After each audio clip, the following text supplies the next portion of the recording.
Thyroid సమస్యను చూస్తూ ఉన్నాము. ఈ థైరాయిడ్ అనేది లైఫ్ లాంగ్ మనతో పాటే ఉండాల్సింది అంటున్నారు. సో, హోమియోకేర్ ఇంటర్నేషనల్‌లో ఈ సమస్యను ఏ విధంగా నయం చేస్తారో ప్రస్తుతం తెలియజేయడానికి హోమియోకేర్ ఇంటర్నేషనల్ డాక్టర్ కవిత గారు మనతో పాటు ఉన్నారు. వారితో మాట్లాడదాం. మేడం నమస్తే మేడం. నమస్తే. థైరాయిడ్ పాతకాలంలో లేదు. రోజు చూసుకుంటే గనక లేడీస్ ఎక్కువగా సఫర్ అవుతూ ఉన్నారు. ఏంటి రీజన్స్ ఏంటంటారు? మరి రోజు రోజుకి సంఖ్య పెరిగిపోతుంది, తగ్గట్లేదు. ఏంటి కారణాలు? యాక్చువల్‌గా హార్మోనల్ ఇంబాలెన్స్‌లో మనకు బేసిక్‌గా నౌడేస్ ఎక్కువ సఫరింగ్ అవుతున్న డిజార్డ్ కనుక తీసుకుంటే థైరాయిడ్ ప్రాబ్లం మనం ఎక్కువ గమనిస్తున్నాం. That to hypo and hyper. అంటే మన బాడీలో basic hormone is a thyroid. మన మెటబాలిజం బాడీలో రన్ కావాలంటే that is a basic hormone. But ఇది ఎప్పుడైతే deficiency and hyper over production అవ్వడం వల్ల సమస్యలు వచ్చే ఛాన్సెస్ ఉంటాయి. సో నౌడేస్ ఇంటికి ఒకరు థైరాయిడ్ పేషెంట్కి ఎక్కువ పెరుగుతున్నారు. Almost 1 or 2 patients. రీజన్స్ అంటే మన life style is a basic reason and sedentary activity మనకున్న హ్యాబిట్స్ ప్రకారం. సో చిన్నపిల్లల్లో హ్యాబిట్స్ ఏముంటాయి మేడం అని అంటుంటారు. వాళ్ళైతే డెఫిషియన్సీస్ యాడ్ అయ్యే ఛాన్సెస్ ఉంటాయి. ఇర్రెస్పెక్టివ్ ఆఫ్ ఏజ్, చిన్న వాళ్ళలో, మిడిల్ ఏజ్ గ్రూప్లో, పెద్దవాళ్ళు మనం థైరాయిడ్ సమస్యలు గమనిస్తున్నాం. సో ఆ సమస్య వచ్చిన కొద్దీ ఏజ్ అండ్ గ్రూప్ని బట్టి ఏ విధంగా ఉంటుందో వాళ్ళకి ఆ ప్రాబ్లమ్స్ ఫేస్ చేయాల్సిన అవకాశాలు ఎక్కువగా ఉంటున్నాయి. కంపేర్ టు మేల్స్ కంటే ఫీమేల్ ఎక్కువ మనం హైపోథైరాయిడ్ ఎక్కువ గమనిస్తున్నాం. దట్ ఫీమేల్స్లో ప్యూబర్టీ ఏజ్ గ్రూప్లో కానీ, చిన్న ఇన్ఫాంట్స్లో కానీ, టాడ్లర్స్లో కానీ, లేకపోతే చిల్డ్రన్లో కానీ ఏజ్ గ్రూప్ని బట్టి వాళ్ళకి సిమ్టమ్స్ ఉండే ఛాన్సెస్ ఉంటాయి. మామూలుగా మనకి ఫెటైల్ ఏజ్ ఉందనుకోండి 20 to 30 years అయితే ఆ ఏజ్ గ్రూప్లో కొద్ది ప్రాబ్లమ్స్, 40+ ఉన్న వాళ్ళు డిఫరెంట్ సిమ్టమ్స్. అంటే basic symptoms different, mean well ఈ సిమ్టమ్స్ డిఫరెంట్, ఆ సిమ్టమ్స్ డిఫరెంట్ అయ్యే ఛాన్సెస్ ఉంటాయి. బట్ మ్యాక్సిమం డ్యామేజ్ మనకు చిన్నపిల్లల గ్రూప్లో ఎక్కువగా ఉండే ఛాన్సెస్ ఉంటాయి. సో మదర్కి కానీ ఫాదర్కి కానీ మేజర్ కేర్ చిన్నపిల్లలు ఎలా ఉంటుంది మనకు ట్రీట్మెంట్ అనేది బేసిక్గా ఫోకస్ ఉండే ఛాన్సెస్ ఉంటాయి. So anyway lower activity of thyroid, higher activity of the thyroid రెండు మన దగ్గర కరెక్షన్ అయ్యే ఛాన్సెస్ ఉంటాయి. సో డెఫిషియన్సీ ఉంటే విల్ టెల్ డే 1 itself మనకు ప్యాథాలజికల్ ఏ విధంగా ఈ ప్రాబ్లం ఉంటుంది, ఏమేమి ఫేస్ చేస్తారు. చిన్న వాళ్ళైతే డిలేడ్ మైల్ స్టోన్స్, టార్లర్స్లో కూర్చోడానికి నెక్ హోల్డింగ్ డిలే అవ్వడం, పాకడం డిలే, కూర్చోవడం నిలబడ్డము, నడవడం అవన్నీ డిలే అయ్యే, టీథింగ్ కూడా డిలే అండ్ స్పీచ్ డిలే అయ్యే ఛాన్సెస్ ఉంటాయి.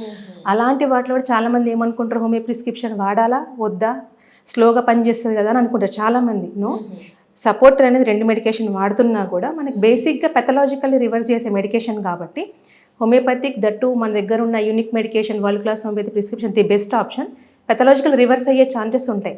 మెడిసిన్ వేసిన డే 1 నుంచి itself action of medicine start అయ్యే ఛాన్సెస్ ఉంటుంది. సో గ్లాండులర్ స్టిమ్యులేషన్ జరుగుతూ ఉంటుంది కాబట్టి symptomatic relief. So just like మనకు అదర్ మెడికేషన్ ఇవ్వగానే ఆ రోజు బాగుండి నెక్స్ట్ డే బాగుండకపోవడం కాదు. సో మెడికేషన్ అయితే ఎప్పుడైతే మనం ఇస్తూ ఉంటామో గ్లాండులర్ స్టిమ్యులేషన్ జరిగి ఏదర్ హైపర్ ఉంటే టువర్డ్స్ నార్మల్, లేదా హైపో ఉంటే టువర్డ్స్ నార్మల్ రేంజ్కి మెయింటైన్ చేస్తూ సో పెథలాజికల్ టోటల్ రివర్స్ అయ్యే ఛాన్సెస్ ఉంటాయి. సో ఈ డిలేడ్ మైల్ స్టోన్స్ అండ్ నార్మల్గా అయ్యే పాసిబిలిటీస్ ఎక్కువ ఉంటాయి. It will impact in on your metabolism. ఇప్పుడు మనకు చిన్నపిల్లల గ్రోత్ కావాల్సిందంటే మనకు మజిల్ పెరగాలి, బోన్స్ పెరగాలి, మెంటల్ మెచ్యూరిటీ అన్నీ ఉండాలి. అది ఇండైరెక్ట్ మనకు థైరాయిడ్ హార్మోన్ బేసిక్ హార్మోన్.